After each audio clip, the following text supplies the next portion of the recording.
নিশ্চিতভাৱে শৰণীয়া কছাৰী জনগোষ্ঠীৰ সকলো স্তৰৰ জনসাধাৰণে প্ৰায় এবছৰ ধৰি অধীৰ আগ্ৰহেৰে অপেক্ষা কৰি থকা এই প্ৰাণৰ উৎসৱটি অহাকালিৰ পৰাই দুদিনীয়া বৰ্ণাঢ্য কাৰ্যসূচীৰে তামুলপুৰ জিলাৰ তামুলপুৰ মহাবিদ্যালয়ৰ এই খেলপথাৰত অনুষ্ঠিত হ'বৰ কাৰণে গৈ আছে। আৰু যথেষ্ট প্ৰতিকূল বতৰ, প্ৰায় 1.5 মাহ ধৰি নেৰানেপেৰা বৰষুণৰ ফলত আমি সকলোবিলাক কাম 100% সম্পূৰ্ণ কৰি উঠাব পৰা নাই যদিও এই অঞ্চলৰ বিভিন্ন জাতি জনগোষ্ঠী ভাষা ধৰ্মাৱলম্বী ৰাইজ তথা শৰণীয়া কছাৰী জনগোষ্ঠীৰ আটাইকেইটা জাতীয় সংগঠন আৰু অভ্যৰ্থনা সমিতিৰ উপসমিতিসমূহৰ আপ্ৰাণ চেষ্টা, নেৰানেপেৰা চেষ্টাৰ ফলত প্ৰায় 80% কাম সম্পূৰ্ণ কৰি উঠাবলৈ আমি সক্ষম হৈছোঁ। আপোনালোকে এতিয়া স্বচক্ষে প্ৰত্যক্ষ কৰিছে, মূল ৰভা মঞ্চৰ পৰা আৰম্ভ কৰি মুখ্য তোৰণক খুব আটকধুনীয়াভাৱে সজোৱা হৈছে। শৰণীয়া কছাৰী জনগোষ্ঠীৰ উপাসনাস্থলী গোসাঁইঘৰ আটোমটোকাৰিকৈ ধুনীয়াকৈ সজোৱা হৈছে। ইয়াত গোটেই অসমৰ বিভিন্ন জিলাৰ পৰা আহি গোসাঁই বাসমূহ ইয়াত সংস্থাপিত কৰা হ'ব, আদৰণি জনোৱা হ'ব। আৰু ইয়াৰ লগে লগে শৰণীয়া কছাৰী জনগোষ্ঠীৰ এই কেন্দ্ৰীয় বাঁহ গোসাঁই উৎসৱত আহিবলগীয়া প্ৰায় 50,000 মানুহক ইয়াত আপ্যায়নৰ ব্যৱস্থা কৰা হৈছে। গতিকে প্ৰতিকূল বতৰকো নেওচি এক যুদ্ধংদেহী মনোভাৱেৰে সকলোবিলাক উপসমিতি আৰু শ্ৰদ্ধাৰ ৰাইজে আমাক সহযোগিতা আগবঢ়াইছে। আমি আশা ৰাখিছোঁ, ভগৱানৰ ওচৰতো প্ৰাৰ্থনা জনাইছোঁ যে এই দুয়োটা দিনতো যাতে বৰষুণ বা কোনো ধৰণৰ প্ৰাকৃতিক বিপৰ্যয় নোহোৱাকৈ আমি অনুষ্ঠানভাগী সফলভাৱে সমাপন কৰাৰ ক্ষেত্ৰত সক্ষম হওঁ।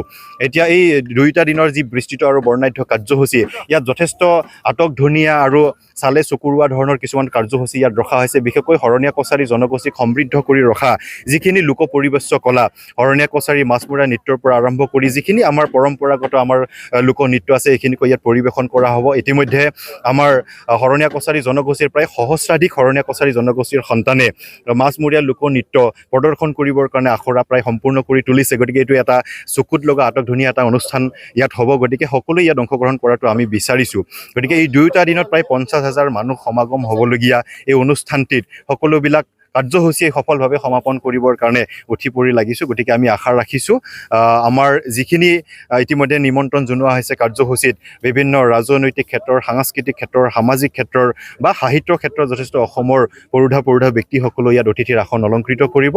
আৰু এইবেলি 2026 চনত 26 বৰ্ষৰ শৰণীয়া কছাৰী কেন্দ্ৰীয় বাঁহ গোসাঁই উৎসৱৰ সকলোবিলাক কাৰ্যসূচী খুব সফলভাৱে সমাপন হ'ব বুলি আমি আশাবাদী। হয়, নিশ্চিতভাৱে আমাৰ 6 বহাগ তাৰিখটো যিহেতু কেন্দ্ৰীয় বাঁহ গোসাঁই উৎসৱৰ দিন ফিক্স কৰা আছে, গতিকে 6 বহাগৰ ব্যতিৰেক হ'ব নোৱাৰে, 6 বহাগেই হ'ব লাগিব। আৰু 6 বহাগৰ ৰাতিপুৱা 10 বজাত বিভিন্ন জিলাৰ পৰা বাঁহ গোসাঁইসমূহ আনি আমি প্ৰয়াত লেহৰাম বড়ো সমন্বয় ক্ষেত্ৰত আমি তেওঁলোকক আদৰণি জনাম। আৰু তাৰ পৰাই গোসাঁই পৰিভ্ৰমণ হৈ আমাৰ এই গোসাঁই ঘৰলৈকে আহিব। গতিকে এই যিটো গোসাঁই বা পৰিভ্ৰমণ কাৰ্যসূচী, এইটোও খুব চালে চকুৰোৱা ধৰণৰ এটা অনুষ্ঠান। গতিকে ইয়াত হাজাৰ হাজাৰ মানুহে এই পৰিভ্ৰমণ কাৰ্যসূচীত অংশগ্ৰহণ কৰিব। গতিকে মই আশা ৰাখিছোঁ এই দুয়োটা দিনত তামোলপুৰৰ এটা উদলি মুদলি পৰিৱেশৰ সৃষ্টি হৈছে। আৰু সেই উদলি মুদলি পৰিৱেশৰ মাজতেই শৰণীয়া কছাৰী জনগোষ্ঠীৰ জনসাধাৰণৰ লগতে তামোলপুৰ অঞ্চলত বসবাস কৰা সকলো জাতি জনগোষ্ঠীৰ লগতে সৰ্বস্তৰৰ জনসাধাৰণৰ বহাগৰ এই বতৰত বিহুৰ লগতে এই কেন্দ্ৰীয় বাঁহ গোসাঁই উৎসৱ মানুহক উৎসাহৰ ঢল বোৱাবৰ কাৰণে সক্ষম হৈছে। হয়, সদৌ অসম শৰণীয়া জনগোষ্ঠীৰ যি বাঁহ গোসাঁই উৎসৱ, এই বাঁহ গোসাঁই উৎসৱ দুদিনীয়া কাৰ্যসূচীৰে ইয়াত সম্পন্ন কৰিবলৈ লোৱা হৈছে। ইতিমধ্যে প্ৰস্তুতি চলি আছে, কিন্তু ইয়াৰ মাজতে আমাৰ বতৰে কিছু আমাক অসুবিধাত পেলাইছে। আৰু এই বতৰৰ যদি অসুবিধা নাথাকে তেতিয়াহ'লে নিশ্চিতভাৱে আমাৰ এই অনুষ্ঠান সুকলমে চলি যাব।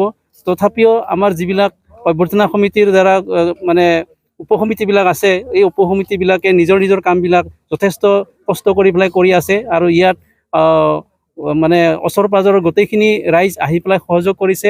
বিভিন্ন গাঁৱৰ পৰা আহি পেলাই তেওঁলোকে যথেষ্ট কাম কৰি আছে। আৰু এই কাম কৰাৰ বিনিময়ত ইতিমধ্যে আমাৰ প্ৰায় কাম সম্পূৰ্ণ হৈ গৈছে। আৰু যিহেতু ইয়াত প্ৰায় 50,000 মানুহৰ ইয়াত সমাগম হ'ব, এই 50,000 মানুহৰ সমাগম যাতে আমি সুচাৰুৰূপে আপ্যায়ন কৰিব পাৰোঁ, তাৰ কাৰণে আমাৰ দায়িত্ব আছে। আৰু এই দায়িত্বখিনি পালন কৰাৰ কাৰণে আমাৰ এই অঞ্চলৰ ৰাইজে সহযোগিতা কৰিছে। ইয়াত অকল শৰণীয়া জনগোষ্ঠীৰ মানুহখিনিয়ে কৰা নাই, তামোলপুৰ অঞ্চলৰ বিভিন্ন জাতি জনগোষ্ঠী ধৰ্মাৱলম্বী সকলোৱে ইয়াত সহযোগ কৰিছে।